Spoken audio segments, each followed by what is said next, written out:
وَلْتَكُنْ مِنْكُمْ أُمَّةٌ يَدْعُونَ إِلَى الْخَيْرِ وَيَأْمُرُونَ بِالْمَعْرُوفِ وَيَنْهَوْنَ عَنِ الْمُنْكَرِ وَأُولَئِكَ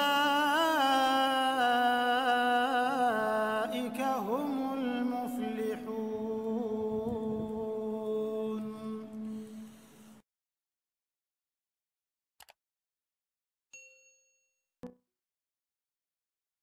Quran surah ke-17 ayat 79 sampai dengan 81 itu, orang yang rajin tahajud akan mendapatkan 4 keutamaan yang tidak didapatkan oleh orang-orang yang tidak tahajud sekalipun solat fardunya begitu khusyuk. Di antum solat fardu khusyuk bagus tapi nggak tahajud, nggak dapat 4 keutamaan itu. Ini sudah saya bahas panjang lebar di pertemuan lalu, saya hanya sebutkan cepat saja. 1, Allah akan mengangkat karir, pekerjaan atau aktivitasnya di tempat yang terbaik. Ya deh, jadi kalau antum misalnya pengusaha atau orang karir di kantor dan sebagainya, itu akan cenderung kemudian ditolong oleh Allah, diangkat ke tempat yang terbaik. Terbaik itu tidak harus puncak yang paling tinggi, direktur, tidak misalnya. Tapi tempat yang bisa membuat nyaman hidup Anda, sholat bisa nyaman, bergaul juga nyaman, dan tenang kehidupannya. Mungkin level Anda nggak sampai puncak ya direktur utama, mungkin direktur 1, 2 gitu ya. Tapi Anda dijauhkan dari hal-hal yang maksiat, dijauhkan. Sholatnya enak, punya ruangan nyaman dan sebagainya. 2, Allah akan bimbing setiap ahli tahajud. Allah akan bimbing sehingga menjalani awal pekerjaannya dengan begitu mudah. Wa rabbi adkhilni mudkhala sidqin. Ya Allah, tolong bimbing saya supaya mengawali pekerjaan dengan cara yang benar.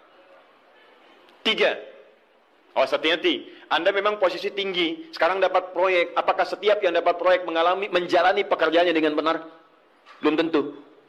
Jangan tinggi-tinggi lah. Maaf ya, apakah orang tua yang sekarang menyekolahkan anaknya ke tempat belajar menjalani awalnya dengan benar? Hati-hati ya Bu ya, Pak. Bapak Ibu menyekolahkan anak dengan awal yang salah, maka memberikan jalan keburukan ketika dia belajar. Saya katakan jangan pernah Anda masukkan anak Anda ke sekolah dengan menyogok. Bayar sekian supaya masuk, menyalahi aturan. Kalau awalnya sudah salah, bagaimana anak Anda bisa belajar dengan benar? Mustahil mendapatkan sesuatu yang tidak baik. Yang baik itu mustahil didapatkan. 3, wa akhrijni mukhrajas sidqin. Allah berikan jalan keluar terbaik dari persoalan yang dirasakan. Di ahli tahajud itu setiap punya masalah, bukan nggak dapat masalah ya, bukan tidak bermasalah hidupnya. Dia mendapat ujian juga. Cuman sebelum diuji, diringankan masalahnya. Sehingga seakan-akan nggak punya masalah. Padahal sama dengan yang lain. Cuma saat akan dia lalui, Allah ringankan persoalannya sehingga mudah dilalui. Dan yang keempat ini yang hebat. Ya, waj'alni min ladunka sultanan nasira. Allah akan tolong langsung orang ini ketika ada lingkungan sekitar yang akan menyakiti atau menjahilinya. Kalau diisengi orang, diganggu orang, dan sebagainya, ini orang-orang seperti ini langsung mendapatkan perlindungan dari Allah Subhanahu wa Ta'ala. Ada satu kali, ini kisah nyata, seorang saleh, ahli tahajud, sampai saking ahli tahajudnya tidak ingin meninggalkan kebiasaan ini. Ini sangat nyata kisahnya dan tidak mengarang. Satu kali Pak, kemudian malam-malam dia perjalanan dengan rombongan. Apa yang kemudian mendengar suara dan menyaksikan kebiasaan dia. Anda tahu apa yang terjadi? Dan ini apa yang dilakukan? Kabur. Udah gak panjang pikirnya, kabur ya kan? Tapi sekarang lihat apa yang beliau sampaikan. Begitu datang harimau itu, perhatikan ahli tahajud ini. Dia ingat dengan janji Allah. Dia ingat dengan janji Allah. Perhatikan baik-baik ya. Kalau Anda sudah punya kebiasaan Qur'ani dalam jiwa Anda, maka ayat itu akan hadir membimbing Anda dalam setiap kesulitan Anda. Apapun itu. Nabi Yusuf dekat dengan Allah. Ketika digoda muncul ayatnya. Laula ra'a burhana rabbi. Kalau bukan melihat petunjuk dari Rabbnya, niscaya ada sesuatu yang buruk terjadi kepadanya. Tapi Allah jaga beliau. Lihat baik-baik teman-teman. Begitu melompat harimau itu, kemudian dia katakan dalam jiwanya. Lihat kalimatnya. Ya khalqallah. Hei makhluk Allah. Dia tidak katakan ya namar, hei harimau, tidak. Kalau disebutkan harimaunya, menunjuk pada zatnya. Tapi dia lekatkan makhluk ini kepada penciptanya. Hei makhluk Allah. Ya khalqallah, hei makhluk Allah. Jika saya memang rizki yang telah Allah tetapkan untukmu pada saat ini, maka saya ridha untuk engkau makan, silakan. Tidak ada masalah. Kalau Allah tetapkan saya sebagai rizki untukku pada saat ini, silahkan. Tapi kalau saya bukan menjadi rizki yang telah Allah tetapkan untukku pada saat ini, maka jangan coba-coba ganggu ibadahku hari ini. Lihat kalimatnya, bukan jangan makan aku. Lihat, bukan jangan makan aku. Jangan coba-coba ganggu ibadahku saat ini. Atau aku akan mohonkan pada Allah penciptamu untuk menghancurkan engkau saat ini juga. Perhatikan, dia minta jangan ganggu tahajudnya, bukan jangan makan dirinya. Apa yang terjadi ketika dikaitkan dengan ayat perlindungan tentang tahajudnya, maka tiba-tiba harimau ini pergi meninggalkannya, mengaum sekali langsung pergi. Anda bisa bayangkan, bisa nggak malam-malam begitu Anda sholat, tiba-tiba ada nyamuk misalnya kan banyak tuh, begitu Anda mulai disengat oleh nyamuk, diambil Anda katakan, hei nyamuk,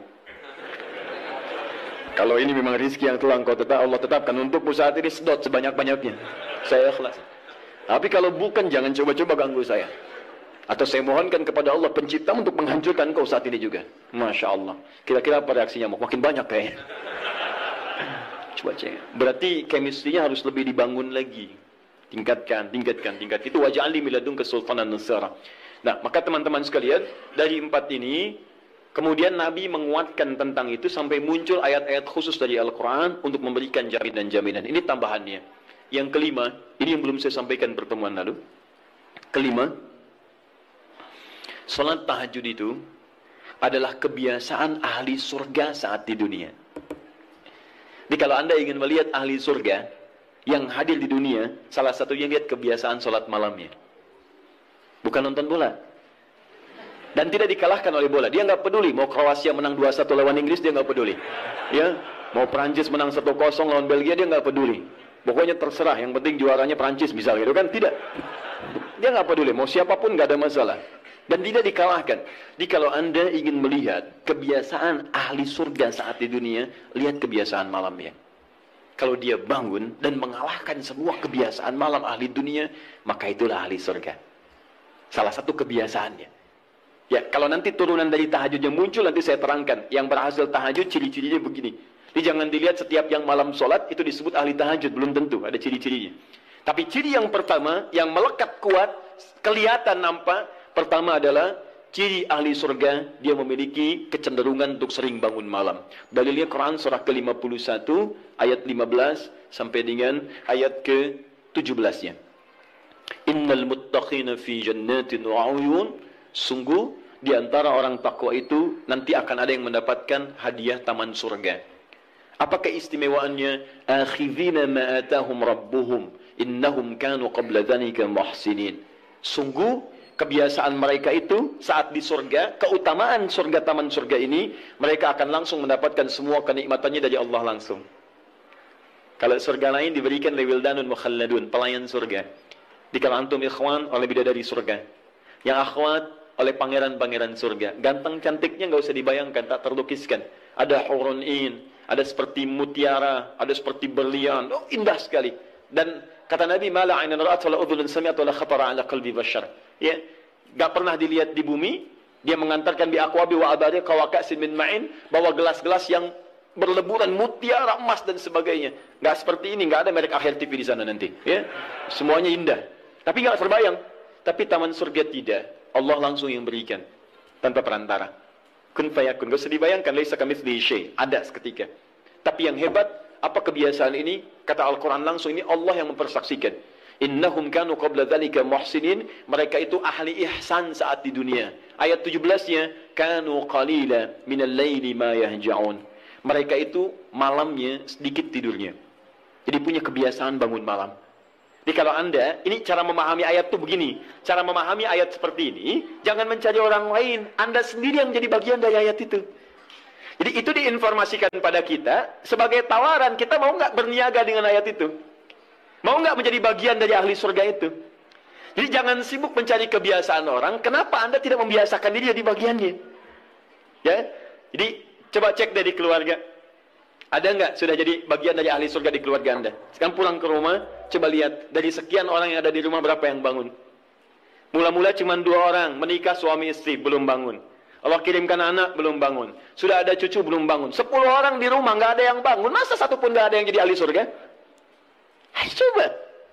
Makanya karena saking tingginya ayat ini, Nabi sampai membangunkan istrinya, membangunkan menantunya, membangunkan anaknya Fatimah Az-Zahra, menantunya Ali bin Abi Thalib. Dibangunkan oleh beliau, ayo bangun, bangun, bangun. Saking inginnya keluarga Nabi terpancar cahaya surga sejak mulai di dunianya. Tonton pulang ke rumah ya, coba lihat tuh.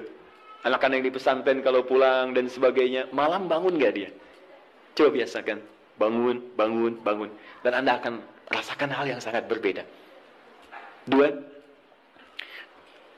Tadi tambah 1 ya, berarti 5. Sekarang yang ke-6. Orang-orang yang rajin bangun malam, itu orang-orang yang mendapatkan pujian langsung dari Allah Subhanahu wa ta'ala. Jadi kalau Anda ingin melihat orang yang dipuji Allah, itu lihat orang yang sering bangun malam, tahajud. Di antara dalilnya, Quran surah ke-32 ayat ke-16. Tatajafa junubuhum 'anil madaji' yad'una rabbahum khaufan wa tama'an wa mimma razaqnahum yunfiqun. Setelah kita sujud itu, ayat sajadah, Allah terangkan. Itu indah sekali kaitannya. Nih, di antara orang sujud ini, ada yang lebih hebat lagi. Kalau Anda sholat subuh baca misalnya ayat sajadah, sujud. Allah terangkan. Di antara sifat orang yang rajin sujud ini, adalah orang-orang yang rajin tahajud. Tatajafa junubuhum 'anil madaji'. Mereka sering menghindari tempat tidur di malam harinya. Maksudnya apa? Rajin tahajudnya. Ada orang-orang yang dipuji oleh Allah Subhanahu wa ta'ala karena kebiasaan malamnya dia menghindarkan diri dari tempat tidur. Maksudnya bukan nggak tidur, rajin bangun malamnya. Rajin bangun malam. Bapak Ibu kurang apa lagi ya? Kalau ada orang dipuji misalnya saat di dunia, presiden memuji seseorang, artinya presiden menyukai dia. Artinya presiden menjamin kemudahan baginya. Kalau ada orang yang dipuji Allah, artinya Allah mencintai dia dan menjamin kemudahan dalam kehidupannya. Maka dekati orang-orang seperti ini. Saya sarankan kalau antum punya teman, ikhwan sekalian, sedang mabit misalnya atau tugas dinas keluar. Tiba-tiba tengah malam di hotel dia bangun sholat, itu teman terbaik Anda. Saya katakan pada Anda, tandai orang ini dan dekati dia saat di kantor. Bangun ukhuwah dengannya, persahabatan dengannya. Maka ketika Anda mendekati orang-orang yang dipuji oleh Allah, maka Anda pun akan kedapatan bagian dari pujiannya. Karena mustahil orang yang dijaga oleh Allah mengajak Anda pada maksiat. Itu mustahil. Mustahil. Sama teman-teman yang masih di kampus, kalau malam-malam misalnya di asrama atau pulang tiba-tiba ada orang-orang yang kelihatan sholat malam, dekati orang ini. Jadilah bagian dari sahabatnya. Dan dengan itu saya ajak, coba cek pasangan hidup Anda. Jangan-jangan selama ini Anda berdua belum mendapati sesuatu yang terbaik. Kalau ibu ingin suaminya dipuji oleh Allah Subhanahu wa ta'ala, maka bangunkan malamnya supaya dia sholat. Kalau Anda, istri Anda ingin dipuji oleh Allah Subhanahu wa ta'ala, bangunkan malamnya supaya dia sholat. Dan kalau bisa keduanya kompak. Pernah kan saya sampaikan di pertemuan lalu, Nabi menyampaikan, lihat rahimallahu mra'an atau rajulan. Allah merahmati seorang lelaki. Kemudian yang bangun di pertengahan malam dia sholat. Lantas membangunkan istrinya dan mencipratan air di wajah istrinya supaya dia bangun menunaikan sholat malam. Seperti Allah merahmati seorang istri yang bangun di malam hari untuk sholat. Kemudian dia mencipratkan air di wajah suaminya supaya bangun untuk sholat. Saking tingginya mendapatkan pujian Allah, sampai kata Nabi SAW, ayo bangunkan istrimu sekalipun kau cipratkan air di wajahnya. Tapi mohon izin Bu ya, maksud hadis itu, kalau sudah ada komitmen dan rencana bangun di malam harinya. Nggak ada ya? Bukan ibu ngaji sekarang, suami nggak hadir. Terus dengar itu, terus nggak punya rencana. Aduh, saya pengen suami dipuji Allah. Masya Allah, malam-malam segayung Pak. Mama kenapa? Hadis Nabi Pak. Oh hadis Nabi. Aduh, siapa yang ngajarin? Itu yang repot. Paham ya? Baik, sudah yang terakhir. Ini menunjuk pada keutamaan tahajud. Kemarin 4, saya tambahkan jadi 3. 1, masih ingat tadi yang pertama apa? Allah Subhanahu wa ta'ala menjamin ia sebagai ahli surga, kebiasaan yang ada di dunia. Yang kedua, Allah memuji orang ini. Dan yang ketiga, tahajud itu kebiasaan orang soleh yang ditekankan oleh Al-Quran dan hadis Nabi SAW. Kebiasaan orang-orang soleh. Jadi, kalau yang pertama ahli surga, kedua dipuji Allah, yang ketiga langsung dikuatkan orang-orang soleh. Dan orang-orang soleh itu, mohon izin ya, maaf, orang soleh itu tempatnya saat di surga, itu sesurga dengan semua nabi. Semua nabi dan rasul. Ayatnya ada di Quran surah keempat An-Nisa ayat 69. Paling kanan di pertengahan.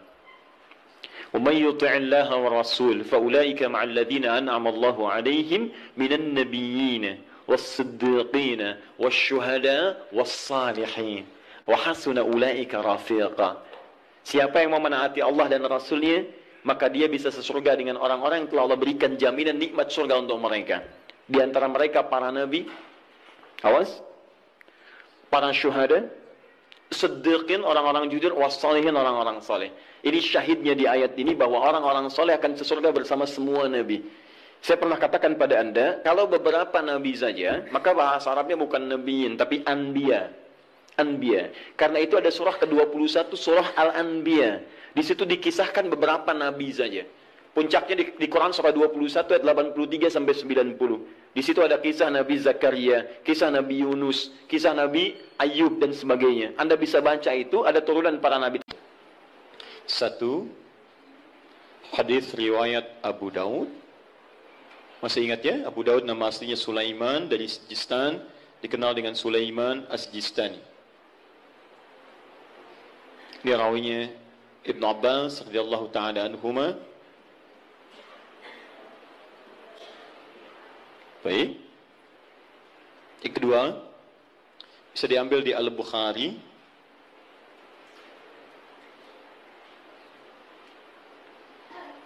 Nomor hadis dari 2008 bisa sampai 2012. Saya kasih jeda ke sini ke 2010-nya. Ini kebiasaan dengan Sayyidah Aisyah, ke sini dengan Sayyidina Umar bin Khattab radhiyallahu taala anhu. 3, bisa diambil hadis riwayat Muslim. Nomor hadis 763. Kita ambil 3 dulu karena waktu kita agak terbatas hari ini.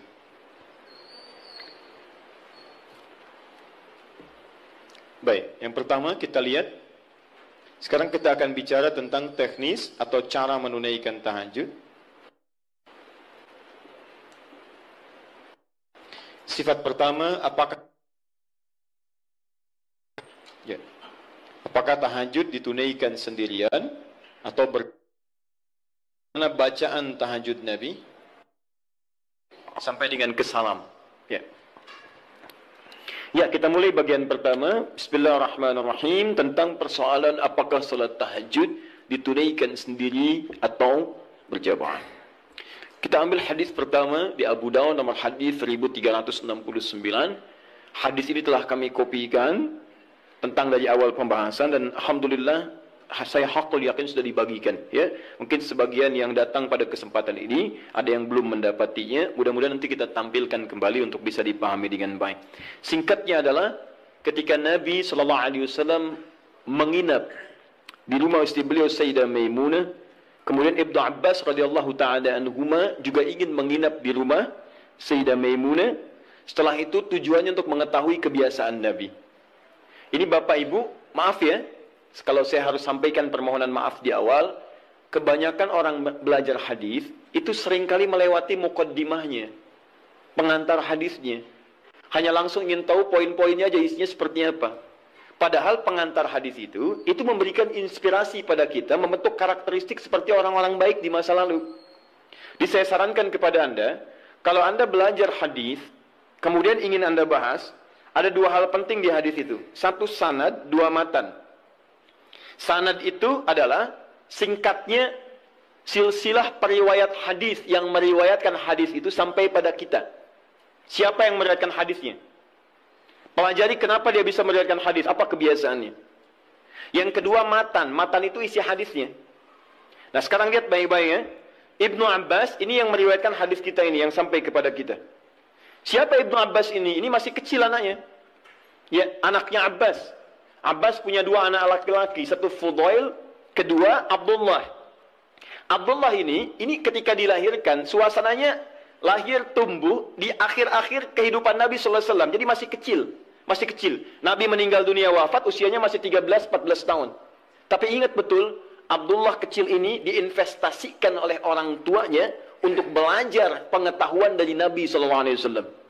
Di Abbas ini visinya dalam, beliau itu pengusaha apa? Pengusaha, sebelum masuk Islam itu ahli riba, rentenir pada saat itu. Bahkan riba yang dibebaskan pertama kali, ayat riba yang turun untuk membebaskan ribanya Abbas.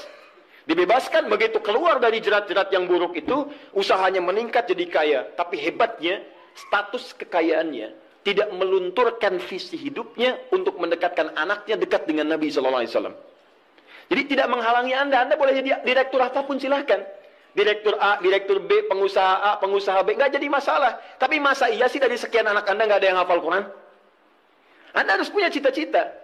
Ini saya bekerja di sini, saya belum hafal Quran, tapi anak saya, dia mesti hafal. Anak Anda empat kan, yang pertama ini penghafal Quran. Yang kedua ahli hadis, ketiga ahli tafsir, keempat ahli fiqih. Allahu Akbar. Begitu Anda mendapatkan kesulitan di rumah tentang hal tertentu, anak Anda solusinya di situ. Begitu mendapatkan masalah, kakak sini, apa ayatnya? Oh ini ayat, bla bla bla bla bla. Selesai. Masya Allah. Adik, hadisnya apa yang menguatkan ini? Ini ayat. An-mada kalau selesai. Apa hukum fikihnya? Ini ayat. Masya Allah. Apa turunan tafsirnya?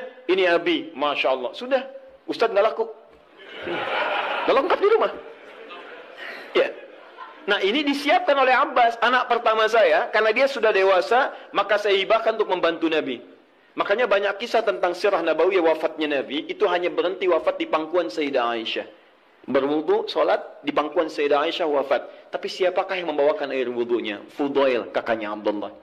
Beliau yang bawakan air wudunya. Berwudu Nabi kemudian dengan bejana itu. Dan itu sampai berkhidmat pada Rasulullah sampai di akhir hidupnya. Tapi yang kecil ini langsung dihadirkan nuansa cinta kepada Nabi untuk mempelajari bagian kesolehan dan pengetahuannya. Ini tandanya seperti ini. Maksudnya adalah, kata para ulama hadis, jika Anda memiliki anak-anak yang serupa, laki-laki atau yang sebagainya, kemudian menemukan orang-orang soleh sekitaran Anda, maka dekatkan anak itu kepada dirinya atau majlisnya. Hadirkan. Kami dulu waktu belajar terbiasa, di mana ada syekh, kita lazimi syekh itu. Sekalipun kami jadi pembantunya. Itu biasa. Bawakan tasnya. Begitu bawakan tas, di jalan kita tanya masalah hukum dan sebagainya. Kadang kami gorengkan makanan untuknya. Begitu digorengkan, selesai dihidangkan, itulah yang hadir dari lisan beliau. Kalau Rasulullah SAW, Rasulullah SAW bersabda, jika kamu menghidangkan makanan begini, wah datang kepada kita tuh. Diindah, jadi niat kita itu untuk belajar. Sama, ya dulu Ja'far As-Shadiq punya pembantu. Pembantunya sampai hafal Quran. Untuk memahami akhlaknya. Sampai tahu kebiasaannya. Tahu Anda kisahnya? Satu ketika kemudian datang seorang tamu, tiba-tiba dia bawakan air, begitu bawakan air terpleset, jatuhlah kemudian air itu, gelasnya kemudian airnya tumpah mengenai jubah tuannya. Begitu terkena jubahnya, wajahnya berubah. Dia tahu, kata pembantunya, Masya Allah, ini ahli surga nih. Ahli surga itu turun ayatnya. Quran surah Ali Imran surah ketiga, ayat 133 sampai 134. Kata pembantunya, wal kadhiminal ghaidha. Ahli surga sanggup menahan marah. Kata Ja'far, saya enggak marah. Pembantunya tahu, sekarang enggak marah, tapi mungkin belum tentu memaafkan. Teruskan ayatnya, wal afina 'anil nas. Dan Allah menyukai orang-orang memberikan maaf pada orang lain. Kata Ja'far, saya maafkan. Yang hebat yang ketiga, beliau tahu Ja'far punya kebiasaan untuk sedekah. 2000 dinar selalu ada dalam kantungnya. Kata pembantunya, Allahu yuhibbul muhsinin. Dan Allah senang pada orang-orang yang berbuat baik. Kata Ja'far, dikeluarkan 2000 dinar, saya berikan, sekarang kamu bebas, gak usah jadi pembantu saya lagi. Masya Allah. Luar biasa. Dan itu kisah-kisah itu banyak teman-teman. Anda bisa gali kisah-kisah yang bisa menguatkan iman kita. Jangan cuma cari bacaan-bacaan gak jelas, itu ngapain? Main tiktok, nggak ada kerjaan. Itu apa gitu? Saya aja bingung, ada orang sampai ngerjain ini, saya nggak tahu itu apa gitu ya. Cuma lihat di berita kok, kenapa gitu? Dan nggak ada faedahnya, kenapa sih? Kenapa nggak cari tentang kisah-kisah soleh orang dulu, terus praktekkan di rumah, bisa menguatkan iman kita. Nah salah satunya Ibnu Abbas, jadi Anda, maaf ya, kisah ini kita tarik sebagai inspirasi. Kalau Anda sudah berkeluarga, coba di antara sekian anak itu mesti disiapkan. Ini mau jadi apa, ini jadi apa. Dan ada kebanggaan di akhirat nanti. Misalnya nanti yang pakaikan mahkota kami di akhirat. Saat kami pulang menghadap Allah. Siapkan, semua harus hafal Quran. Semua hafal Quran. Nanti spesifikasinya, ini ahlinya qiraat, ini hadisnya dan sebagainya. Ibnu Abbas disiapkan oleh orang tuanya, maka dia melazimi Nabi SAW. Karena bagian dari keluarganya. Usia masih 3-4 tahun, datang ke rumah bibinya Maimunah, kemudian tidur di rumahnya dan bangun saat di pertengahan malam. Kisah bangunnya sampai dengan wudu sudah selesai, kita akan masuk kepada fase tahajudnya. Begitu Nabi malamnya akan sholat, maka Ibnu Abbas tiba-tiba masuk ke barisan, menjadi saf bagian dari Nabi, sholatlah di belakang Nabi sebagai makmum. Lihat ya, jadi Nabi sedang sholat, saya ilustrasikan ya, misal, ini sedang sholat, tiba-tiba Ibnu Abbas dari belakang ikut sholat sebagai makmum. Lantas ditarik oleh Nabi, disejajarkan oleh Nabi SAW dengan posisi beliau. Sejajar. Tadinya di belakang begini, ditarik jadi sejajar begini. Paham? Disejajarkan seperti ini. Hadis ini sering digunakan dalil oleh teman-teman kita tentang kebolehan menyusun saf laki-laki dan perempuan dengan posisi sejajar bila imamnya satu dan makmumnya satu. Pernah dengar ada guru Anda mengajarkan, kalau ini posisi imam satu, maka makmumnya satu, boleh makmum dan imam posisi sejajar. Tidak ada yang lebih, baik imam maju sedikit atau makmum mundur sedikit. Tapi sejajar, persis sama semua. Pernah dengar ini? Nah, hadisnya hadis ini yang digunakan dalilnya. Apa Nabi mengajarkan tahajud? Saya mau tanya pada Anda. Kalau Nabi imam, Ibnu Abbas makmum, ada dua orang, sholatnya sholat tahajud malam dilakukan, kemudian satu imam, satu makmum, itu jamaah bukan? Jamaah. Karena syarat sholat berjamaah minimal terdiri dari dua orang. Satu imam, yang satu lagi makmum. Maka kita sepakati dulu yang pertama. Yang pertama kita sepakati, dalam hadis ini ada petunjuk atau isyarat kebolehan menunaikan tahajud dengan berjamaah. Satu, bolehnya tahajud berjamaah. Awas, di sini ulama sepakat ya. Awas, hati-hati. Tidak ada yang tidak sepakat. Jadi kalau Anda yang tidak sepakat, Anda sendiri yang salah. Ya? Nabi mengerjakan, sahabat mengiyakan, ulama sepakat. Anda Nabi bukan, sahabat bukan, ulama juga belum. Anda tidak sepakat, Anda siapa? Ya? Baik. Cuma nanti perbedaannya, kapan kebolehan ini bisa berlaku. Hanya bedanya di situ saja nanti. Kalau jamaahnya sepakat boleh, tapi kapan dibolehkannya? Dalam suasana apa? Apakah dalam setiap waktu boleh berjamaah atau dalam keadaan tertentu berjamaah? Paham ya? Tapi saya ingin katakan bahwa ada kasus Nabi pernah sholat malam, kemudian ada makmum di belakang dan dibenarkan oleh Nabi. Kalaulah tahajud berjamaah itu dilarang, Nabi akan katakan, ngapain ikut sini? Sebelah sana aja. Ya, misal. Atau, ini jangan berjamaah, ini tidak benar. Yang bagus sendiri-sendiri aja. Ya, atau, ngapain ikut? Bid'ah. Ya, tidak ya? Baik, tidak. Tapi Nabi akan katakan, kamu sebelah sana, saya sini. Tapi ketika Nabi tidak melarangnya, bahkan menarik dan menyejajarkan, ini menunjukkan ada kebolehan dalam sholat berjamaah yang dimaksudkan. Jelas sampai sini? Paham ya? Awas, hati-hati, saya ingin luruskan dulu karena sebagian sahabat kita, teman-teman kita, menjadikan ini sebagai dalil bolehnya satu saf sejajar, tapi tidak pernah mengungkit sholat apa itu. Di Anda kan unik, Anda mengatakan boleh sejajar saf, makmum dengan imam. Kalau imam satu, makmum satu. Tapi Anda mengatakan tahajud gak boleh berjamaah, bid'ah. Padahal yang Anda gunakan dalilnya tentang dalil tahajud. Paham ya? Nah, jadi gini, kalau Anda cenderung pada satu pendapat, tidak apa-apa. Tapi kita harus jujur menyampaikan informasi. Ya, jadi kalau beda dengan yang lain, tidak ada masalah sepanjang ada dalil. Ya, dan tidak usah mencela orang lain. Kita punya pilihan, boleh. Tapi jangan sampai pilihan kita kemudian menjelekkan orang lain. Itu yang tidak bagus. Jelas? Baik. Jadi celaan tinggalkan.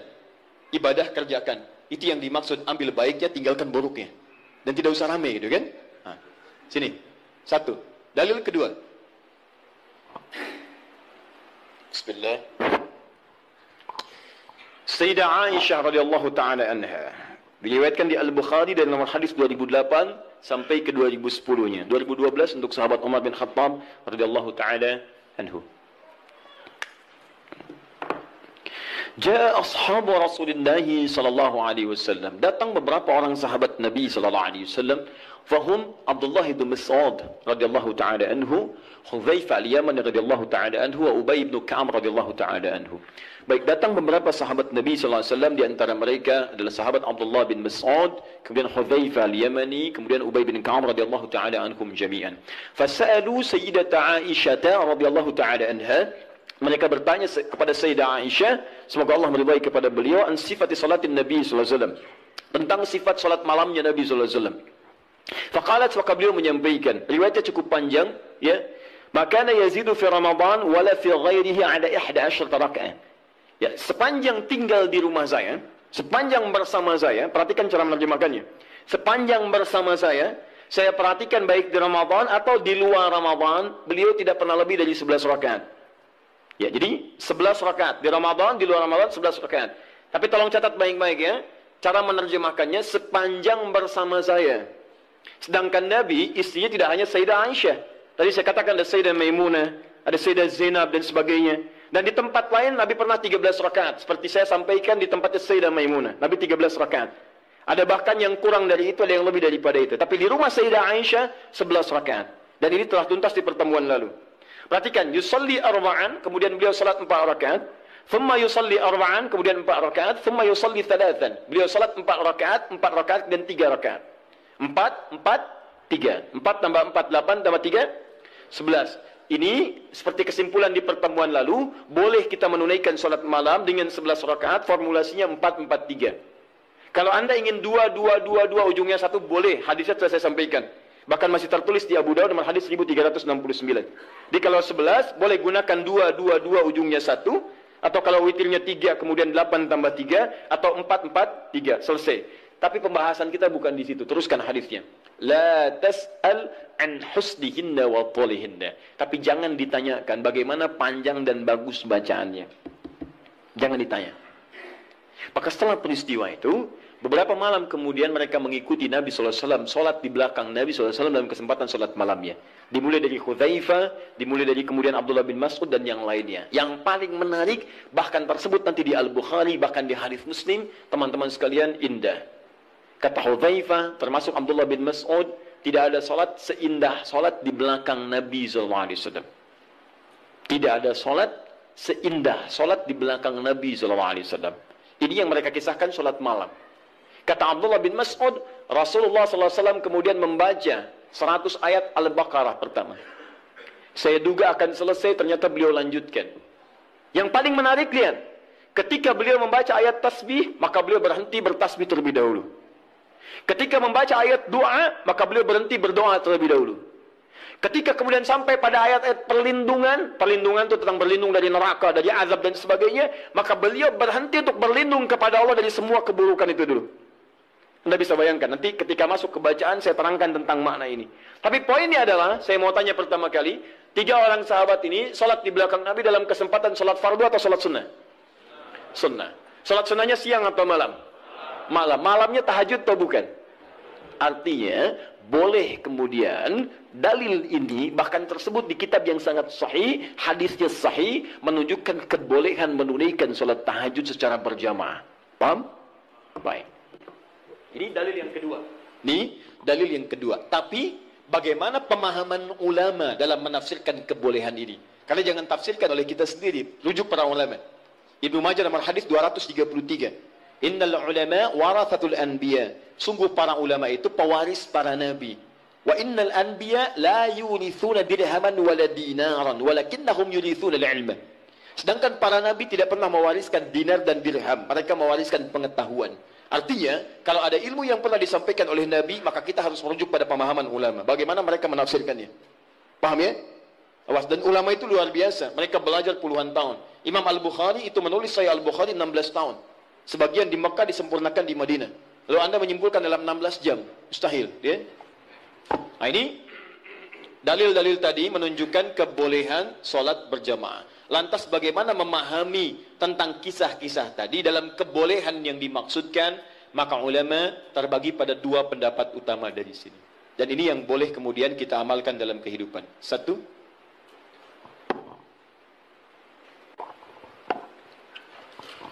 pendapat pertama menyampaikan hadis yang menunjukkan dibenarkannya salat tahajud berjamaah dan memberikan hukum bolehnya berjamaah menunaikan tahajud. Kata ulama yang pertama, menunjuk pada kondisi yang khusus. Jadi bukan kondisi biasa.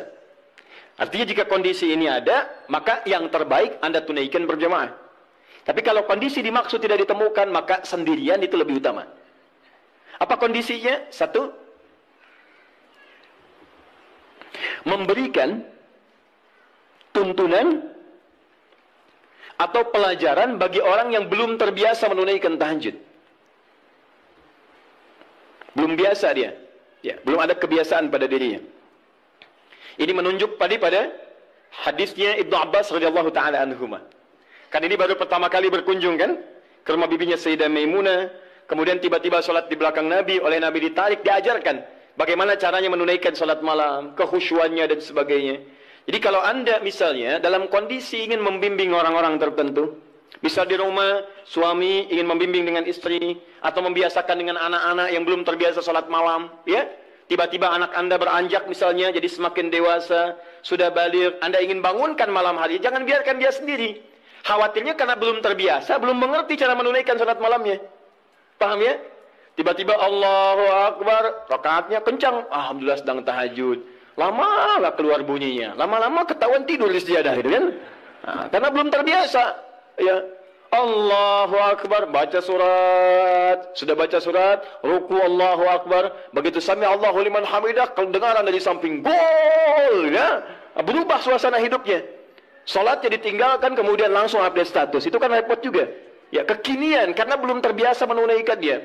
Maka seperti Nabi membimbing Ibnu Abbas radhiyallahu taala anhuma, Anda boleh hidupkan saat di rumah, anak Anda bangunkan. Yuk bangun yuk. Malam kita tahajud. Kenapa mesti tahajud? Kan kita udah banyak sholat. Misalnya, sayang, Allah menjamin kalau kita tahajud, kita sekeluarga masuk surga. Allah sudah menjamin surga kita di dunia, tapi Allah belum menjamin surga kita di akhirat. Bapak takut kalau di dunia kita bersama, di akhirat kita berpisah. Alhamdulillah, tidak ada yang bisa menyatukan kita kecuali amal soleh kita. Yuk bangun. Tolong papa mama supaya memudahkan hizab saat di akhirat. Bangun. Kenapa papa mesti bangun? Kan capek. Sayang, justru ketika kamu sholat sekarang, hidup kita besok akan dimudahkan oleh Allah. Allah sudah berjanji, kalau kita bangun malam ini, maka pekerjaan kamu besok akan mudah. Sekolah kamu akan mudah, pelajaran kamu akan mudah, dan seterusnya. Maka teman-teman cari aura-aura positif untuk menghidupkan itu. Bangun malam, itu indah. Itu indah. Guru di sekolah punya program misalnya, ya ada mabit, ada macam-macam, malamnya dibangunkan, boleh silakan cari imam bagus, kemudian hadirkan suasana malam, sholat itu boleh, sah, nggak ada masalah.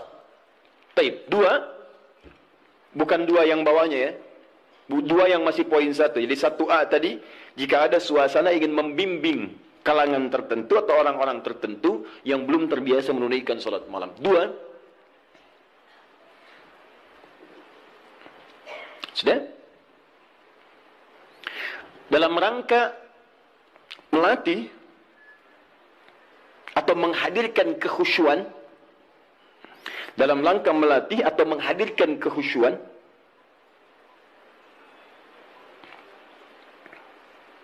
juga menyempurnakan hafalan Al-Quran. Melatih, menghadirkan kekhusyuan, juga menyempurnakan hafalan Al-Quran. Ini kebolehan ini diikat pada suasana yang kedua ini. Contohnya tadi peristiwa beberapa sahabat tadi. Ya, mereka biasa salat malam. Cuman ingin bertanya bagaimana salat malamnya Nabi. Ingin merasakan kehusyuan tersendiri. Dimaksudnya pengalaman itu nanti bisa dibagi dengan sahabat lain ketika mengimami. Visi sahabat begitu Pak, Bu. Di sahabat-sahabat ini kadang ngejar Nabi supaya bisa diamalkan lagi dalam kesempatan lain. Misal Mu'adz bin Jabal itu ngejar Nabi. Bagaimana sifat salat fardunya. Begitu mendapati kebiasaan Nabi, Masya Allah. Begitu Mu'adz salat di belakang Nabi, Allahu Akbar. Salat isya'nya teman-teman sekalian, itu sampai Al-Baqarah 100 ayat. Baru kemudian selesai salam. Begitu mendapatkan pengalaman itu, Mu'adz kemudian pergi ke tempat beliau, jadi imam. Saat jadi imam, beliau imami persis sama dengan cara mengimami Nabi. Isya'nya Al-Baqarah, rakaat pertama 100 ayat. Rakaat kedua 100 ayat yang lainnya. Jadi selesai kemudian salat isya, 200 ayat paling minimal. Kadang-kadang selesaikan Al-Baqarah. Begitu lihat makmum ke belakang, mulai berkurang. Kata Mu'adz, munafik nih orang-orang, gak mau salat dengan saya. Karena tanda orang munafik salah satunya adalah malas menunaikan salat isya dan salat subuh. Keberatan para sahabat yang disebut munafik oleh Mu'adz. Kami tidak munafik, diadukan pada Nabi. Begitu diadukan, Mu'adz dipanggil. Mu'adz, kenapa? Ya Rasulullah, saya imami mereka salat malam, salat isya, mereka tiba-tiba menghilang. Ada yang lemas, ada yang tidak ikut. Mereka munafik, bukan kata Anda munafik orang-orang malas salat isya? Lalu ditanya oleh Nabi, kenapa kalian tidak ikut salat dengan Mu'adz? Ya Rasulullah, bukan kami nggak ikut, cuman kepanjangan. Kami udah kerja begini capek, diimamin begini, kami juga capek kan ya? Nah itu zaman Nabi sudah ada. Sudah ada sebagian seperti itu. Maka kata Rasulullah, kenapa Mu'adz kamu terlampau panjang? Kata Mu'adz, ya Rasulullah, saya akan ikut Anda. Anda ingin saya begini, saya praktekkan. Tapi Nabi perhatikan, lebih pintar, karena Allah berikan bimbingan. Ya Mu'adz, perhatikan baik-baik. Saya baca panjang, karena makmum saya itu kamu. Tapi kamu baca panjang, makmum kamu mereka. Tidak sama. Kalimat itu yang di-copy paste oleh sahabat Ali bin Abi Thalib ketika kemudian disoal oleh masyarakatnya pada saat itu. Kata rakyatnya Ali, kenapa pemerintahan kamu banyak masalah? Pemerintahan pada masa Utsman tidak begini. Umar lebih bagus daripada ini. Abu Bakar lebih bagus lagi. Pemerintahan kamu banyak masalah. Kata Ali, waktu Abu Bakar, Umar, Utsman, rakyatnya saya. Tapi waktu saya, rakyatnya kalian. Itu masalahnya. Paham ya? Baik. Nah, yang tiga sahabat tadi, Abdullah bin Mas'ud radhiyallahu taala anhu, kemudian Ubay bin Ka'ab dan Hudzaifah al-Yamani, itu mencoba merasakan kehusyuan salat di belakang Nabi supaya aura khusyuk itu bisa dipraktekkan sekalipun sedang salat sendirian. Berapa lama sih salat Nabi itu? Berapa panjang? Penasaran kok disebutkan panjang aja. Jangan tanya panjangnya, saya pengen ikut. Berapa lama sih? So, seperti apa bacaannya? Itulah yang kemudian mereka dapatkan dan diabadikan oleh Imam An-Nawawi. Antum beli kitab At-Tibyan. Saya ada beberapa yang bahasa Arab, seingat saya yang diterbitan Darul Kutub Al-Islamiyah warna merah marun, itu halaman 37, paling kanan sebelah atas, paragraf pertama dari 1 sampai 3. Itu teman-teman sekalian, kata Imam An-Nawawi, sepeninggal Nabi, semua sahabat Nabi yang profesi apapun, maaf ya, yang pedagang, yang pengusaha, yang birokrat, yang diplomat, itu tidak pernah meninggalkan kebiasaan sholat malam dan kebiasaan mereka sampai khatam Al-Quran. Sholat malamnya. Uthman bin Affan, Tamim Ad-Dari, Abdurrahman bin Auf dan sebagainya. Mereka orang-orang kaya, orang sukses, kaya. Abdurrahman bin Auf kapaknya terbuat dari emas, hartanya banyak, tapi tidak menghentikan kerinduannya untuk menunaikan tahajud. Antum sekaya apa dibandingkan beliau? Dan berapa kali dikalahkan oleh rasa kantuk dan yang lainnya? Orang kaya sekarang belum tentu ada yang kapaknya terbuat dari emas. Tanyakan Bill Gates, orang paling kaya sekarang, istrinya Melinda Gates. Tanyakan, punya kapak nggak? Belum tentu punya. Minyak angin aja nggak punya, cap kapak gitu. Jadi itu ya. Jadi kalau Anda ingin merasakan misalnya kehusyuan, kenikmatan sholat, Anda boleh malam datang, misalnya ada imam yang bagus, bacaannya indah, sehingga beberapa bagian tertentu terces lagi, ya enak, dapat imam bagus. Seperti saat Ramadan Anda mencari imam yang bagus, itu boleh. Ada kebiasaan-kebiasaan di teman-teman, terutama Masya Allah, anak-anak pesantren Hidayatullah itu. Demi Allah saya katakan, itu diantara kebiasaan mereka pada umumnya tidak pernah meninggalkan tahajud malam, terkhusus malam Jumat. Anak-anak itu tuh yang luar biasa. Jarang diekspos ya, tapi saya sampaikan supaya kita ikuti kebiasaan itu. Antum boleh misalnya satu malam cari waktu, terus imam yang bagus, sholat tiba, supaya mendapatkan kehusuan tersendiri, itu sah dilakukan. Seperti para sahabat pernah melakukan. Dalilnya ini, hadisnya sahih, dibenarkan oleh para ulama, dan sah hukumnya. Ini kata para ulama yang pertama, dibolehkan salat tahajud berjamaah dalam konteks ini saja. Ini yang tekstual. Di luar ini, kerjakan masing-masing. Jelas sampai sini? Baik. Yang kedua, berpendapat para ulama, hadis ini menunjukkan kebolehan mutlak berjamaah. Tak perlu diikat oleh kondisi. Artinya kalau mau jamaah, jamaah aja. Kalau enggak, bolehnya mutlak. Kenapa? Karena Nabi pun tidak memberikan petunjuk syarat khusus. Nabi tidak pernah mengatakan, boleh tahajud kalian kalau ada keperluan aja, atau kalau ingin menghadirkan kehusyuan. Kalau tidak, ya sudah, nggak usah. Maka ulama yang kedua mengatakan sepanjang tidak dikhususkan, maka jangan jadikan yang umum itu kemudian ditaksis jadi hukum umum, jadi hukum khusus. Di yang kedua mengatakan dari sini tahajud boleh mutlak berjamaah. Artinya kalau ingin jamaah, jamaah. Kalau tidak, nggak apa-apa. Paham di sini? Jadi kalau yang pertama mengikat dengan dua kondisi tadi, kalau tidak ada itu nggak usah berjamaah. Kemudian yang kedua mengatakan ingin sendirian boleh, ingin berjamaah boleh, dan bolehnya boleh mutlak. Artinya kalau ingin silahkan, tidak silahkan. Suami istri bangun malam, pengen tahajud berjamaah boleh, silahkan. Pengen masing-masing, tidak ada masalah. Jelas sampai sini? Tidak harus menunggu dua kondisi ini. Kalau ingin bangun bersama-sama, bangun sholat berjamaah, sah hukumnya. Paham? Dan dua hal ini tidak ada pertentangan. Masing-masing menghormati satu dengan yang lainnya, hanya menunjukkan beberapa perbedaan saja dari sudut pandang pemahaman kepada dalil. Tapi dua-duanya sepakat bahwa tahajud boleh ditunaikan secara berjamaah. Paham? Baik. Kalau sendirian boleh? Tidak ada perbedaan pendapat di situ. Jadi jangan Anda katakan, bolehkah sholat tahajud sendirian? Terdapat perbedaan pendapat ulama di situ. Anda yang beda di situ. Paham ya? Baik. Satu, selesai masalah kita. Ustadz cenderung yang mana? Dua-duanya hampir sama. Apa yang mau didebatkan? Dua-duanya hampir sama. Toh mustahil orang-orang berjamaah kalau nggak ada dua keperluan itu. Silakan cek. Pada umumnya ketika berjamaah kan dua itu. Kalau imam tidak memberikan contoh cara tahajud yang benar, yang kedua ingin mendapatkan kekhusyuan dalam sholat. Hampir tidak ada yang lainnya. Silakan cek. Hampir tidak ada yang lain. Karena itu saya kira ini sedikit bersamaan. Hanya beda dalam ungkapan saja. Baik ya? Baik. At-tasmiyah la yughayyirul musamma. Beda nama kadang-kadang tidak menunjukkan perbedaan dari objek yang dibicarakan. Apa bedanya? gedang dengan pisang? Sama, beda. Kalau bahasa Indonesia gedang itu, bahasa Sunda pepaya, dengan pisang itu cau. Baik ya. Nah, tapi kalau di Jawa disebut gedang itu pisang. Ya, bendanya sama, menunjuk pada benda yang sama, hanya ungkapan yang berbeda. Baik, masalah kedua. Ini terakhir. Apa bacaan yang biasa dibaca oleh Nabi dalam tahajudnya? Terutama surat apa yang beliau biasakan baca? Baik, saya mau mulai dulu. Kalau Al-Fatihah tidak akan saya bahas. Untuk iftitah, pembuka ringan, ada 12 doa iftitah. Iftitah atau istiftah? Iftitah. Baik, 1 iftitah, 2 istiftah. 1 atau 2 yang benar? Yang 1 angkat tangan. Yang 2? Anda maunya apa sebetulnya? 1 tidak, 2 tidak. Baiklah. Alhamdulillah, hari ini spesial. Tulis sendiri, ngapus sendiri, terangkan sendiri, milih sendiri. Tayyib. Ke atas saja ini. 1 iftitah. 2 istiftah. Ini istiftah. 1 atau 2? 1 yang ini ya. Baik, yang ini benar tidak? Baik. Kalau tidak tahu katakan Allahu a'lam. Baik.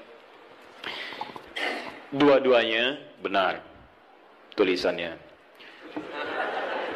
Betul. 1 iftitah, 2 istiftah. Benar tulisannya. Apa perbedaan keduanya? 1 iftitah itu lebih sedikit hurufnya dan lebih pendek bacaannya dibanding istiftah. Tidak percaya baca. Iftitah 1, 2 istiftah. Lebih banyak mana hurufnya, 1 atau 2? 2. Panjang mana? Sekarang kita pakai menggunakan ilmu bahasanya, ilmu lughah. Kaidah berkata, ziyadatul mabna tadullu ala ziyadatil ma'na. Ketika hurufnya bertambah, maka menunjukkan maknanya pun lebih luas. Jika ada huruf lebih panjang, maka maknanya lebih panjang dibandingkan dengan yang hurufnya sedikit. Artinya kalau iftitah itu pembuka yang ringan, singkat, padat. Kalau istiftah, pembuka yang agak panjang. Kalimatnya lebih panjang dari yang pertama. Nah, Bapak Ibu sekalian, doa pembuka dalam sholat sebelum Al-Fatihah itu ada 12 jenis. 12 ragam. Ada yang pendek, ada yang panjang. Ada yang pendek. Ada a'udzubillahi samil alim minasyaitonir rajim min hamazihi wa nafthihi wa nafthihi. Sudah selesai. Allahu akbar kabira, walhamdulillahi katsira, subhanallahi bughra wa asila. Selesai. Awas hati-hati ya. Nanti kita belum hapus nih. Nanti kalau sudah saya katakan hapus, nanti insyaallah akan dihapus. Khair insyaallah. Semoga Allah ampuni dosa saya. Tulis lagi. Baik. Jadi kalau pendek ada Allahu akbar kabira, alhamdulillahi katsira, subhanallahi bughra wa asila. Ada. Yang panjang ada. Allahumma ba'id baini wa baina khataayaya kama ba'adta baina al-masyriqi wal maghrib. Allahumma naqqini minal khataaya dan seterusnya. Misal ada lagi yang wajjahtu wajhiya lillazi fatara samawati wal ardh dan seterusnya. Itu panjang. Ya. Allahumma ya rabb Jibril wa Mikail, itu panjang. Jadi kalau panjang disebutnya istiftah. Kalau pendek disebut iftitah. Itu penting dipahami dulu nanti karena dalam kitab-kitab fiqih kadang disebut iftitah, kadang disebut istiftah. Kita mesti paham. Nah, sunnahnya di mana ini ditempatkan? Kapan baca yang iftitah pendek, kapan baca yang panjang? Maka saya sampaikan pada Anda, kebiasaan Nabi kalau beliau sholat dalam situasi yang sedang dikejar oleh aktivitas yang lain, misal safar atau kondisi mendesak, maka beliau tidak pernah membaca yang panjang-panjang, singkat. Allahu akbar kabir, alhamdulillah katsira, subhanallahi bughra wa asila. Selesai. Kalau Anda baca wajah itu setelah itu artinya dua doa digabungkan jadi satu. Jelas ya? Tayyib. Kalau kemudian Anda bacakan a'udzubillahi samil alim minasyaitonir rajim min hamazihi wa nafthihi wa nafthihi, selesai. Pendek, itu yang iftitah. Jadi kalau Anda dalam salat-salat di qasar, saat safar, jangan baca yang panjang-panjang. Salatnya aja di qasar, kenapa iftitahnya dipanjangin? Kadang bahkan enggak dibaca sama sekali. Kadang bahkan enggak dibaca sama sekali seperti dalam salat tarawih, lebih pendek lagi. Lebih pendek lagi. Ya, jadi dan seterusnya. Di teman-teman itu penggunaannya. Kalau dalam salat-salat fardu baca yang menengah, Allahumma ba'id dan sebagainya. Tapi dalam salat malam, apalagi dalam salat sendirian, yang kekhusyuan terjadi antara pribadi dengan Allah, tersambung dengan Allah Subhanahu wa taala, maka Nabi seringkali memilih yang panjang dalam iftitahnya. Maka dipilihlah kemudian yang istiftah. Allahumma ya Rabb Jibril wa Mikail dan seterusnya. Atau yang wajjahtu wajhil ladzi fatara as-samawati wal arda hanifan musliman wa ana minal musyrikin dan seterusnya. Itu panjang. Itu boleh. Bacakan pilih yang paling panjang. Sehingga ada getaran-getaran pada jiwa. Ada semacam warming up. Kita lebih tersambung dulu sebelum membaca surat-surat yang lainnya. Ini koreksi ya. Bagi diri saya pribadi. Dan juga pengingat bagi Bapak Ibu sekalian. Maaf ya, maaf sebesar-besarnya. Ada sindiran halus dalam Quran. Tapi begitu tajam maknanya. Umumnya orang sholat. Bahkan ada yang tidak memahami apa yang dibaca dan dilakukan dalam sholatnya. Masalah kita sekarang, kenapa orang sholat itu menghadirkan kehusyuan? Karena umumnya, banyak orang yang masih belum paham apa yang dibaca dalam sholatnya. Bagaimana sholat kita bisa khusyuk kalau kita nggak ngerti apa yang dibaca? Saya mohon Bapak Ibu sekalian, cobalah dalam sepekan misalnya. Hari ini saya mau paham iftitah dulu. Supaya ketika saya paham, saya bacakan, ada getaran pada jiwa saya. Sahabat Abu Bakar saja, itu baru takbir Pak. Takbir, itu sudah gemetar dan menangis. Baru Allahu Akbar. Dia begitu, fayaqulu Abu Dawud hadis 857, fayaqulu Allahu Akbar. Maka saat takbir katakan Allahu Akbar. Beliau angkat tangannya mengatakan Allahu Akbar, sudah gemetaran menangis. Sampai ketika diminta jadi imam oleh Nabi, kata beliau, ya Rasul jangan saya. Saya pribadi yang cepat menangis, khawatir banyak enggak khusyuknya. Ya. Kenapa? Karena merasakan kalimatnya Allahu Akbar, Allah yang Maha Agung, Maha Besar. Beliau merasakan takut ketika bertakbir, merasa paling khusyuk salatnya. Merasa paling hebat dibanding orang. Merasa paling paling luar biasa dibandingkan orang lain. Selevel sahabat Abu Bakar menemani kehidupan Nabi di dunia, berdampingan dengan Nabi di alam barzakhnya, itu saat sholatnya dalam masa hidupnya masih gemetaran tuh, takut ketika sholat membawa sekecil, seatom, sevarah nilai dari kesombongan dalam kehidupan dunia. Bahkan takut dalam sholatnya pun diduga orang paling khusyuk, takut, gemetaran sampai gemetar. Bisa nggak suasana itu? Bisa nggak gitu ya? Bisa Ustaz, subuh-subuh di puncak. Bahkan sebelum takbir sudah gemetar ya. Bukan itu yang diharapkan. Beda. Baik. Ya. Saya sangat yakin kalau Anda paham tentang bacaan-bacaan ini, itu akan beda suasananya. Misal, antum yang iftitah baca apa doanya? Allahumma ba'id, ya. Riwayat sahabat Abu Hurairah di Al-Bukhari. Paham nggak artinya? Saya beri contoh ya. Gini. Allahumma ba'id baini wa baina khataaya ya kama ba'adta baina al-mashriqi wal-maghrib. Allahumma naqqini min al-khataaya kama yunaqqa ath-thawb al-abyad min ad-danas. Allahumma ighsilni bil ma'i wath-thalji wal-barad. Sekarang perhatikan maknanya. Anda paham ini saja, maka ada getaran tersendiri yang menghunjam dalam jiwa kita sehingga menghadirkan rasa kepasrahan yang sangat luar biasa. Perhatikan kalimatnya. Saya contohkan dulu sebentar. Bismillah. Allahumma ba'id baini wa baina khataayaya. Saya tunjukkan dua kalimat saja. Satu ba'id, begini. Yang kedua khataaya, ya. Khataaya. Ya terakhirnya pendek, nggak panjang ya. Ya. Saya mulai yang ini dulu. Khataaya, ya. Ini dua kalimat yang disatukan. Kalimat pertama, khataya, ini, keduanya plus ya, kecil. Khataya plus ya, pendek. Ya, disatukan. Kalau ini saya naikkan ke atas, saya tuliskan dulu begini, khataya. Ini jama' dari kata khata'un. Jama' ini ada dua. Satu akhta'un. Akhta'. Yang kedua khataya. Perhatikan. Apa artinya khata? Artinya salah. Yang berpeluang memiliki dosa. Khata, salah. Ada di antara kita yang tidak punya salah? Boleh angkat tangan? Saya langsung pulang. Ya, beliau lebih berhak menyampaikan tausiah. Tapi ada yang hari ini kesalahannya sedikit, yang banyak, sangat banyak, saking banyaknya nggak bisa angkat tangan, kan? Baik, sekarang ganti. Ada yang ingin masuk surga, boleh angkat tangan? Saya doakan dipercepat. Baik. Alhamdulillah. Baik. Yang surganya Firdaus boleh? Angkat tangan. Baik, ini info aja ya, info. Nabi Adam berbuat kesalahan sedikit sekali, sedikit. Nyicipin buah khuldi, keluar dari surga. Antum ngaku salah banyak, pengen masuk. Maka kita harus punya amalan lebih daripada apa yang pernah kita lakukan dari kesalahan. Khata ini salah, sekali salah. Kalau kesalahannya banyak, saya ilustrasikan begini. Kalau ingin mengukur kesalahan, jangan jauh-jauh dulu, tubuh kita dulu. Ini mata nih, mata. Hari ini aja, berapa kali salahnya? Salah lihat. Sudah ada istri, dilihat istri orang. Ibu juga begitu. Udah ada suami, dia suami orang.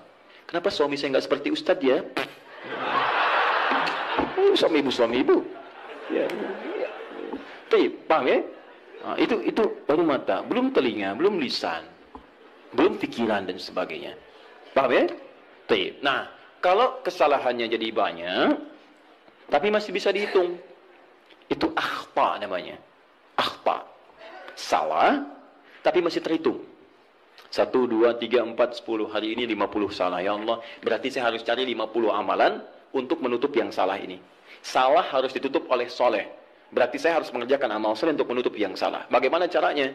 Ingat, cari amalan yang cerdas ya. Cerdas. Yang amalan ringan tapi pahalanya banyak. Kalau kesalahan itu kan 1 kali salah dihitung 1 kan? Tapi kalau amalan kebaikan 1 dihitung berapa? 10. Cari lagi amalan yang berlipat seperti bacaan Quran. Bacaan Quran itu 1 hurufnya 10 kebaikan.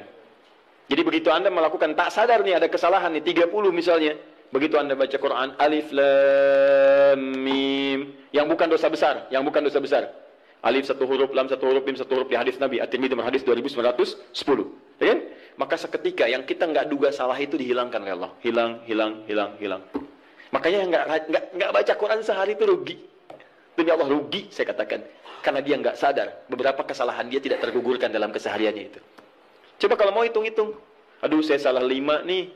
Berarti harus saya tutup. Nun. Selesai. Bang.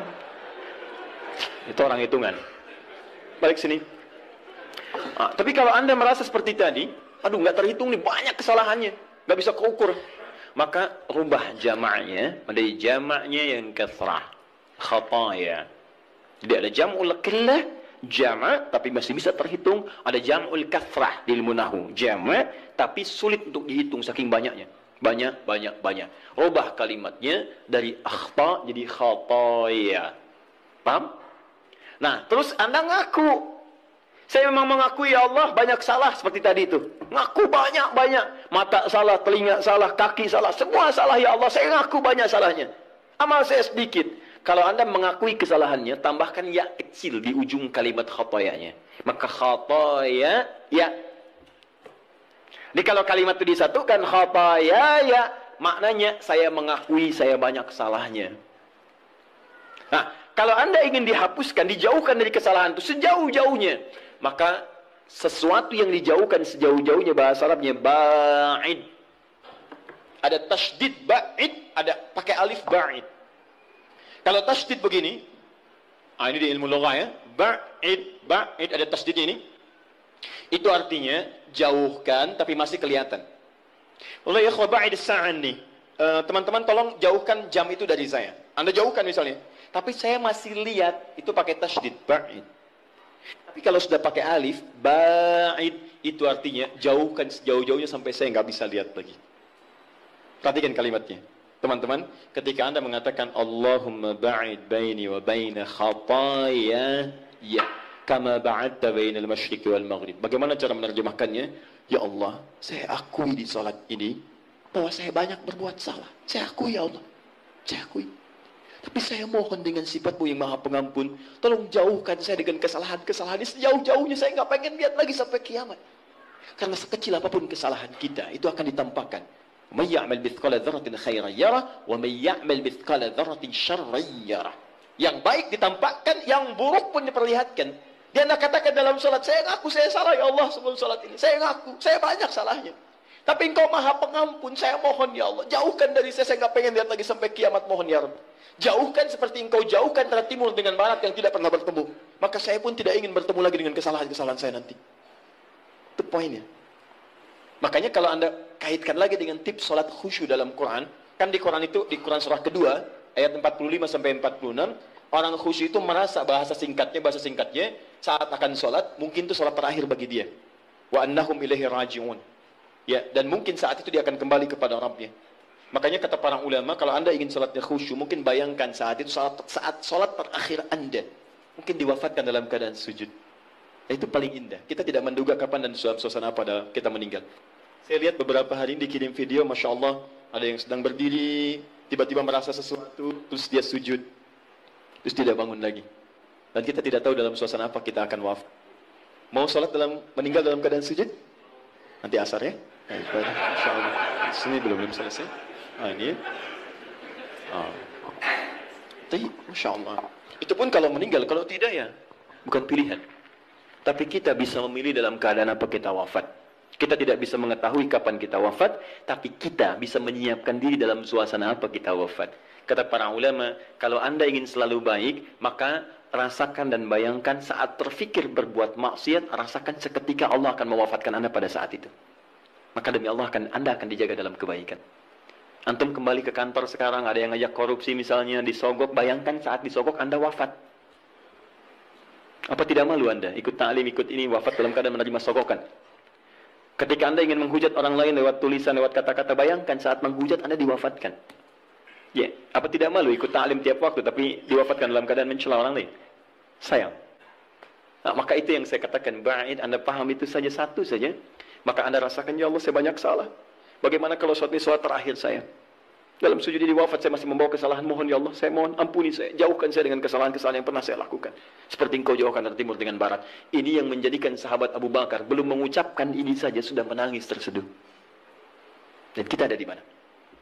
Nah, dalam salat malam, cobalah pahami itu. Nah, dalam salat malam Nabi lebih banyak membaca yang panjang-panjang seperti yang wajah tu.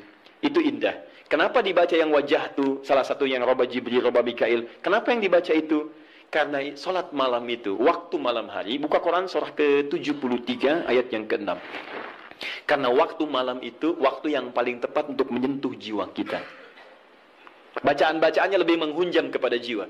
Inna nasyi'atal laili hiya ashaddu wat'aw wa aqwamu qila. Sungguh bangun malam, salat malam itu ashaddu wat'a, lebih menyentuh kata-katanya kepada jiwa kita. Wa aqwamu qila, dan kalimat kita itu lebih meresap pada jiwa. Nggak percaya silahkan Anda bangun malam ya, bandingkan dengan sholat siang, itu lain khusyuknya. Akan terasa nikmat malam. Kalimat-kalimatnya cepat menyentuh pada jiwa kita. Makanya mencari kalimat-kalimat, doa-doa, bacaan-bacaan yang sentuhan ke jiwanya lebih dalam.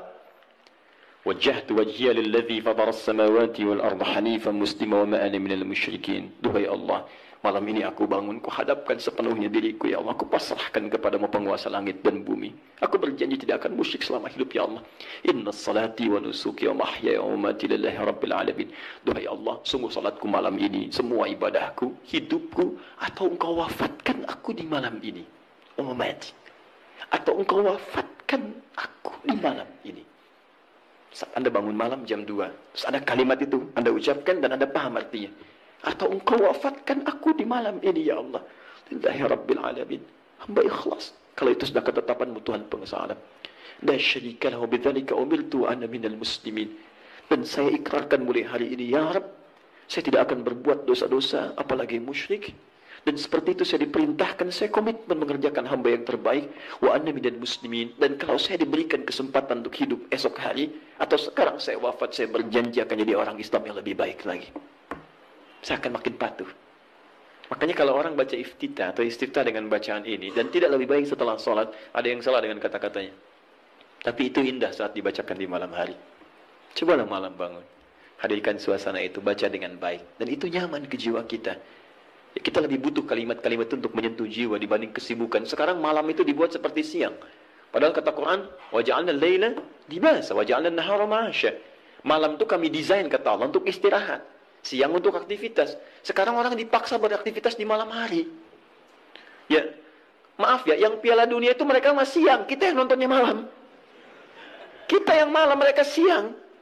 Jadi kalau teman-teman Anda bisa memutar kembali apa yang Anda bisa lihat siang harinya, kenapa Anda korbankan waktu malam Anda? Karena setiap metabolisme tubuh kita itu ketika diporsir untuk beraktivitas, dia akan menuntut gantinya. Malam istirahat, Anda 7 jam, Anda pakai 2 jam aktivitas, besoknya dia nuntut 2 jam untuk istirahat. Supaya ada kebiasaan, perputaran bagian dari tubuh kitanya. Karena itu coba kita pahami ya, orang-orang di luar itu desainnya luar biasa. Kita dipaksa untuk mengerjakan sesuatu yang mereka nggak lakukan. Kayak rokok misalnya. Ya, pengusaha rokok, pembuat rokok di luar, mereka nggak merokok, dikirim ke kita. Itu yang repot gitu kan. Kadang-kadang kita harus melihat dengan lebih dalam untuk memahami bahwa ada sesuatu yang harus kita saring kembali. Jangan mencela orang lain, itu strategi mereka.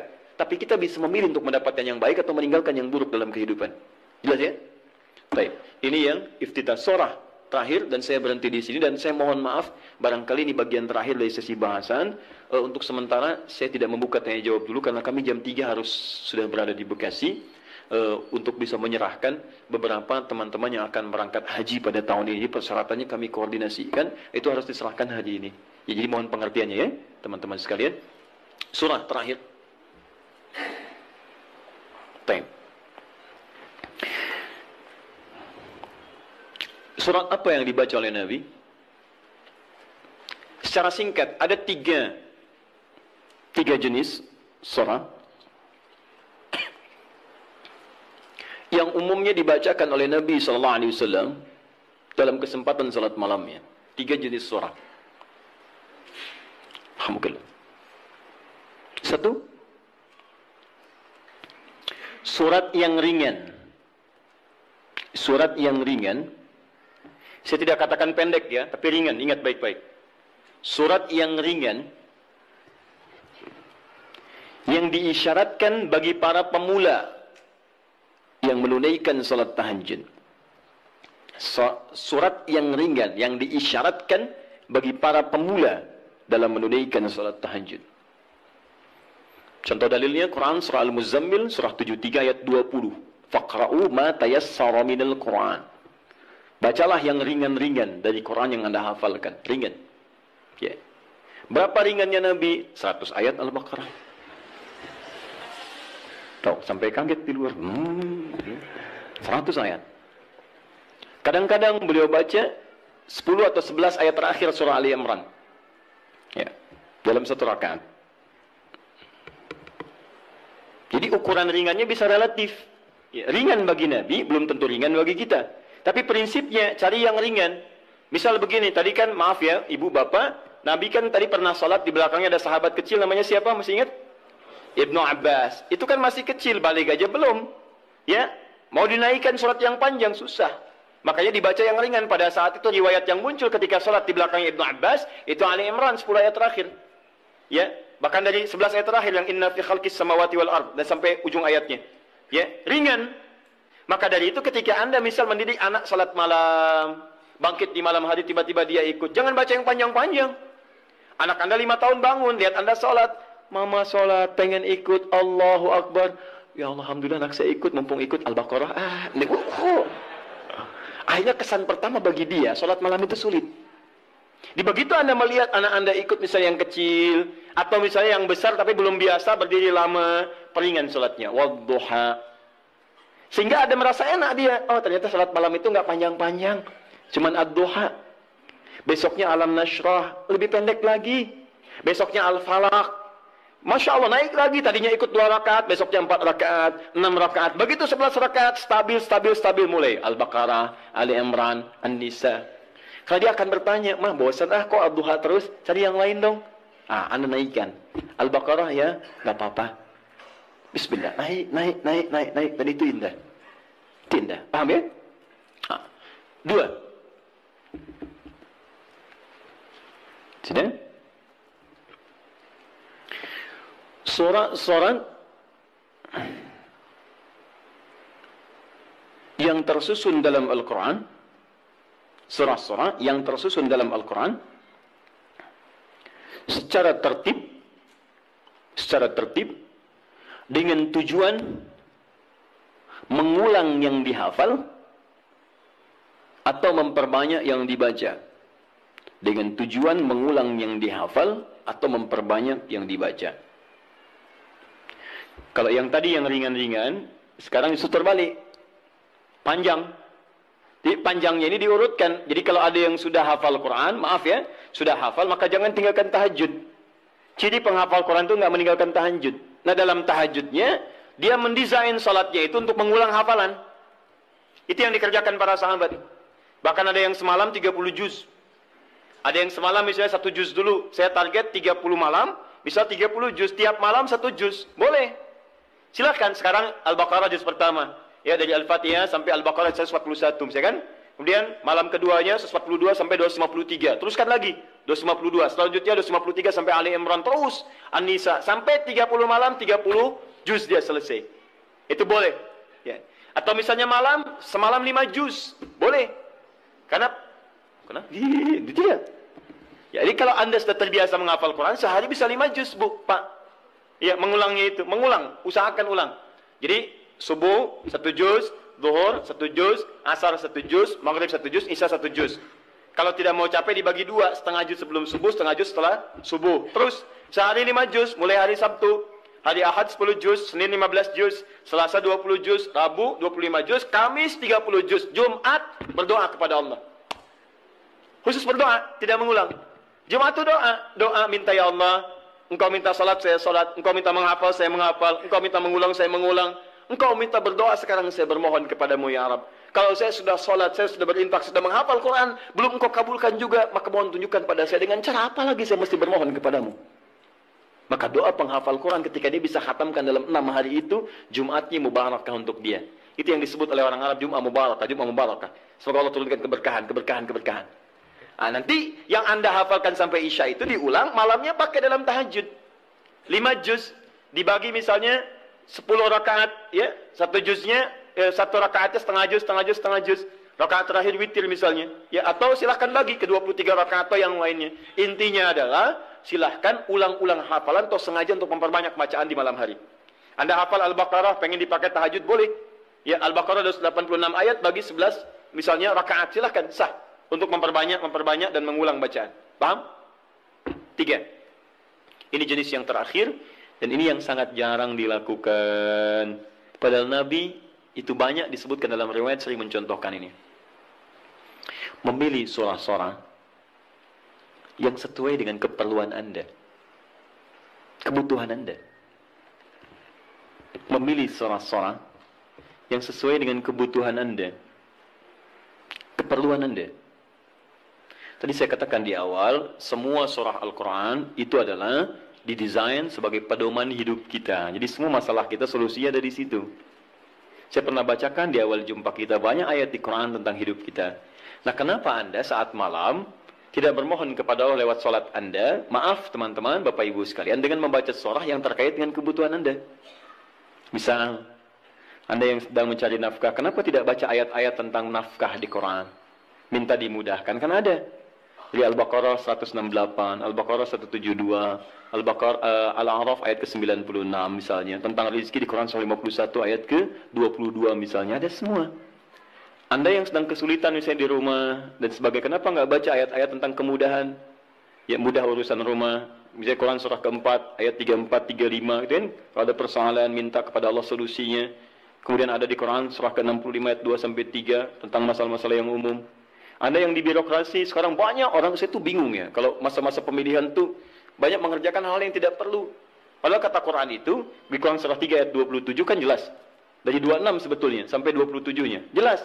Qulillahumma malikal mulki tu'til mulka man tasha' wa tanzi'ul mulka mimman tasha'. Katakan, kekuasaan itu hanya milik Allah. Allah berikan pada siapa yang kehendaki. Jadi kalau ada orang baik diberikan supaya kebaikannya menyebar pada rakyatnya. Kalau ada orang jelek kemudian dia bisa naik, untuk ditunjukkan ada yang salah di tempat itu harus diperbaiki. Supaya dia bisa diganti dengan yang lebih baik. Itu maksudnya. Tapi kekuasaan itu Allah yang tetapkan. Makanya orang-orang yang pandai itu dia akan mendekati Allah. Dia akan memohon supaya diberikan petunjuk. Kalau diberikan, dia lakukan hal-hal yang baik. Maka mendekat dia, baca ayat-ayat itu.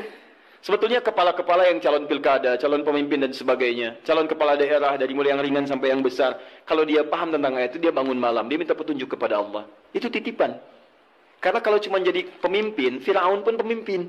Tapi kepemimpinan Fir'aun diabadikan bahkan dalam Al-Quran sebagai contoh, karena itu belum tentu mengantarkan dia ke surga. Hati-hati. Ada orang yang diberikan kedudukan, dengan itu dia bisa ke surga. Ada orang diberikan harta, dengan itu dia bisa ke surga. Ada orang diberikan pengetahuan, bekal itu untuk ke surga. Ada orang yang hanya diberikan tenaga, karena itu yang membuat dia ke surga. Bilal mendapatkan tenaga, dengan itu dia pakai adzan. Ali mendapatkan pengetahuan, dengan itu dia pakai berdakwah.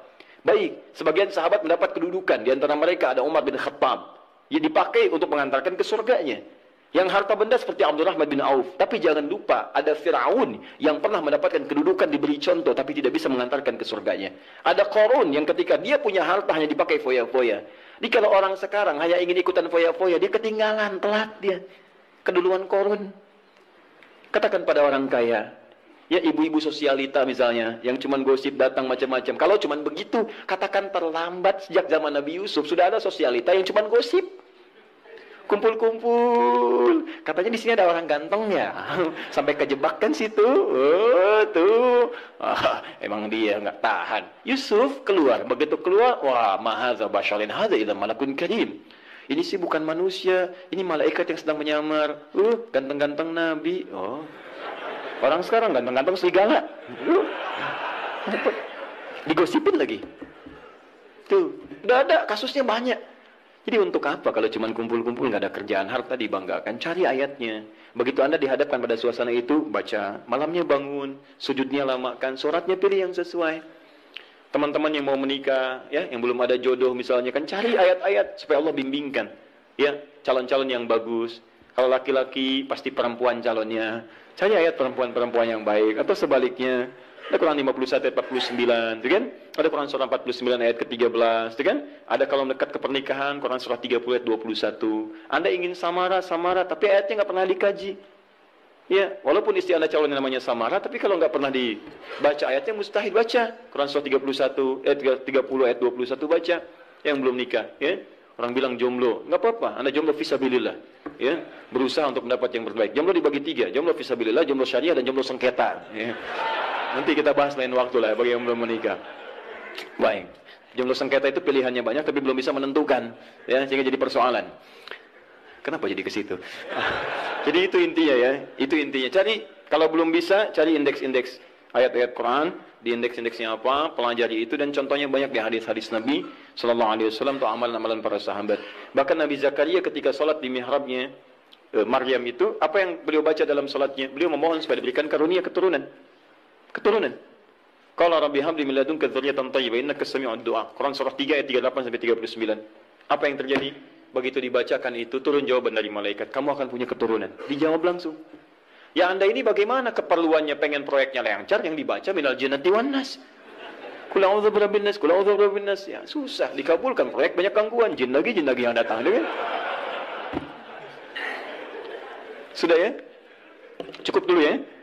Sekira cukup dulu untuk hari ini pembuka.